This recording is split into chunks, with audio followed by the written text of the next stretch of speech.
RCF. L'invité de la matinale, Pierre-Hugues Dubois. Et ce matin, Pierre-Hugues, vous recevez Jean-Baptiste Barfetti, énarque et haut fonctionnaire. Il a fondé le projet Sens, une association de dirigeants qui réfléchit au sens dans le travail. Bonjour Jean-Baptiste Barfetti. Bonjour. Et merci d'avoir accepté notre invitation. Chez les plus jeunes, la tendance, la même, la difficulté à travailler, à aller au travail, à remettre en question aussi le monde du travail. Est-ce que les Français sont encore prêts à travailler ? Oui, je pense que c'est pas une plus grande difficulté au travail. C'est comme chacun peut sentir, il se passe quelque chose en ce moment dans le travail. Vous avez cité la réforme des retraites, très mobilisatrice. On avait eu auparavant les Gilets jaunes qui portaient un message sur le travail, la question écologique, et puis au moment du Covid. Alors, il y a eu beaucoup de réactions sur le thème de la grande FM, d'un questionnement sur la valeur travail. Et quand on parle aux économistes, cette grande FM, ça n'existe pas. Sinon, les États-Unis auraient la même grande FM, puisqu'on a le même taux d'activité, le même nombre de personnes qui sont en emploi ou en recherche d'emploi en France, aux États-Unis. C'était quoi cette grande flemme ? C'était les gens veulent plus y aller, veulent plus travailler ? C'est ça, c'est sur ce thème. Il y a une note qui est sortie à la Fondation Jean Jaurès qui a été, à mon avis, mal interprétée, qui portait sur l'économie de la FM, les personnes qui se font ivrer pour manger des sushis devant leur télévision.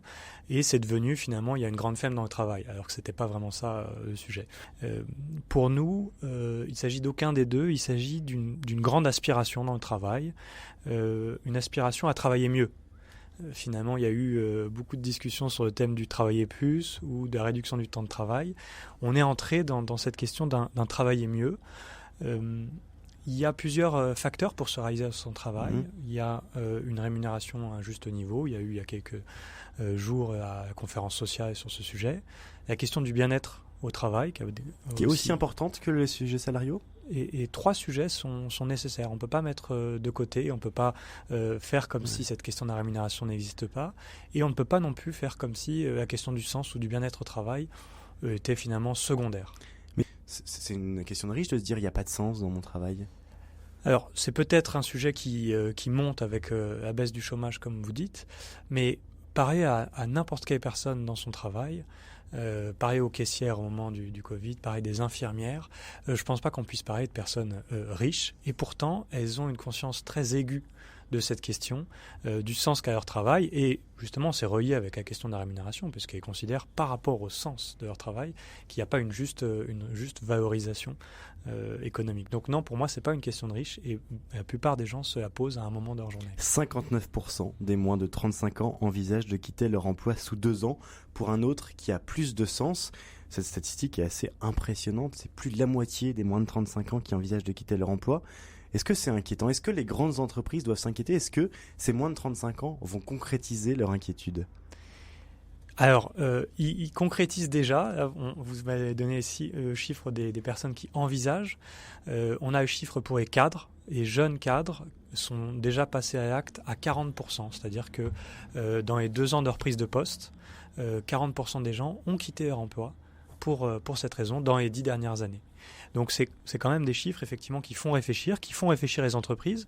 Je ne pense pas qu'à ce stade elles soient inquiètes, mais en tout cas c'est une préoccupation en tout cas suffisamment pour qu'elles aient commandité cette étude dont on parle aujourd'hui. Quelle est la raison profonde ? Quel a été le déclic, le déclenchement, la bascule ? Pourquoi est-ce que depuis 10 ans, les gens s'interrogent sur le sens du travail ? Est-ce que c'est une question qu'on s'est toujours posée ou il y a eu une bascule ? C'est une question qui date pas d'il y a 5 ou 10 ans, qui était latente depuis peut-être 20-30 ans, mais il y a eu avec le Covid un révélateur. On a tout d'un coup eu un moment pour prendre du recul. Une crise existentielle ? Peut-être, pour certains. Chacun cherche son sens. Une forme d'individualisme extrême ? Oui, mais finalement, quand on utilise ce mot, tout d'un coup, ça donne l'impression de pointer du doigt, alors que ces personnes cherchent des réponses. Et comme on s'éloigne des institutions, on s'éloigne aussi des entreprises, c'est ça que vous dites ?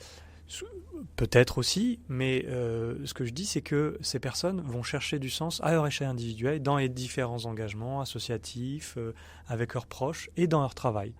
Et donc, il se trouve que ces entreprises et les administrations n'ont pas été inventés pour ça. On n'a pas créé des grandes entreprises pour donner du sens aux salariés. C'était pour rendre un certain nombre de services et produire des biens. Et donc, il y a une mutation, il y a une sorte de révolution douce qui doit se faire sur ce sujet.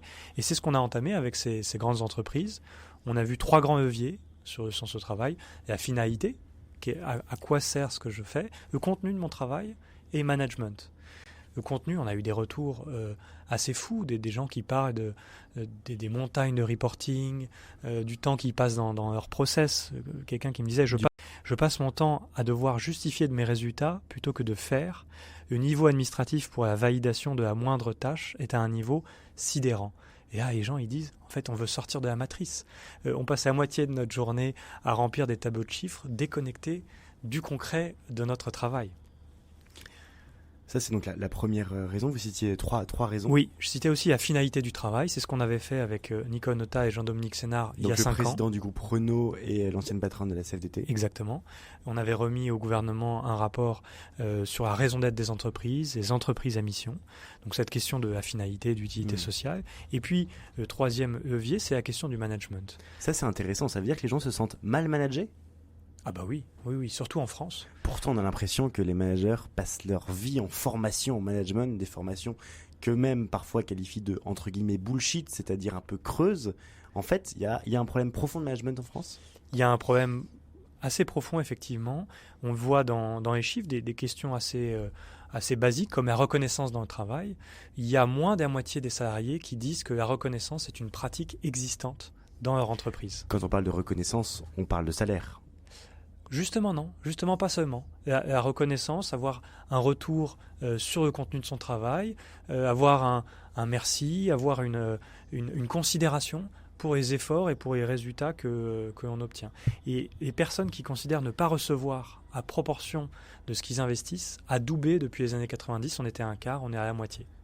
On parle également de ce rapport, de cette étude que vous faites avec le projet Sens, Jean-Baptiste Barfetti, sur ce décalage de perception entre salariés et dirigeants qui est assez impressionnante.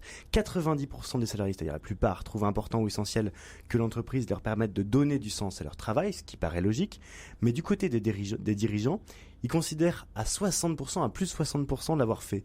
Ce décalage, il est inquiétant. Alors, quelles sont les clés qu'a à sa disposition un dirigeant ? Donc la première chose à faire, c'est d'enclencher une dynamique d'écoute et de dialogue avec les salariés sur les facteurs qui leur permettent de trouver du sens ou au contraire qui les éloignent du sens. Ils vont dépendre des métiers, ils vont dépendre des cultures d'entreprise et il faut déjà tendre le micro comme vous le faites aujourd'hui.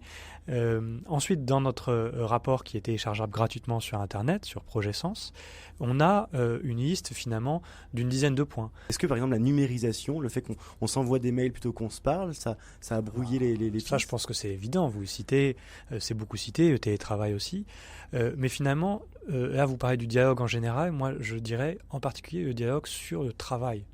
C'est-à-dire qu'on a mis de côté, on a mis un voile sur comment on travaille, qu'est-ce que le travail bien fait.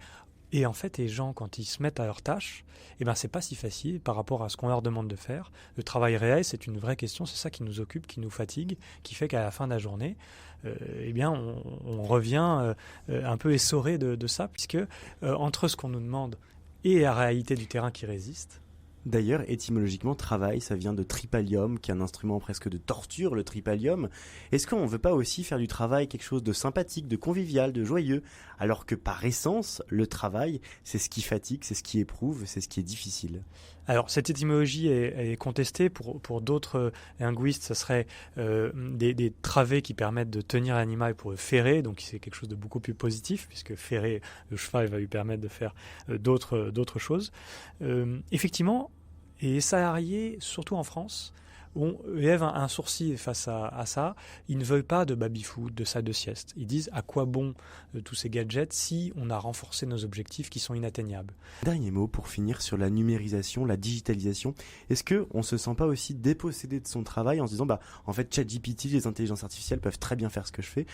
S'agissant de l'intelligence artificielle et des nouvelles technologies, ça va être une révolution, mais ça va décaler le travail. Il y aura toujours un travail, ce n'est pas la fin du travail, il va se décaler et vous serez toujours au micro, même si votre chronique aura peut-être été préparée, aidée par une intelligence artificielle. Me voilà rassuré, promis ce matin, j'ai préparé tout seul. Merci d'être passé Jean-Baptiste Barfetti sur RCF. Je précise d'ailleurs que vous serez présent aux entretiens de Valpré cette année, justement le thème, c'est le sens du travail.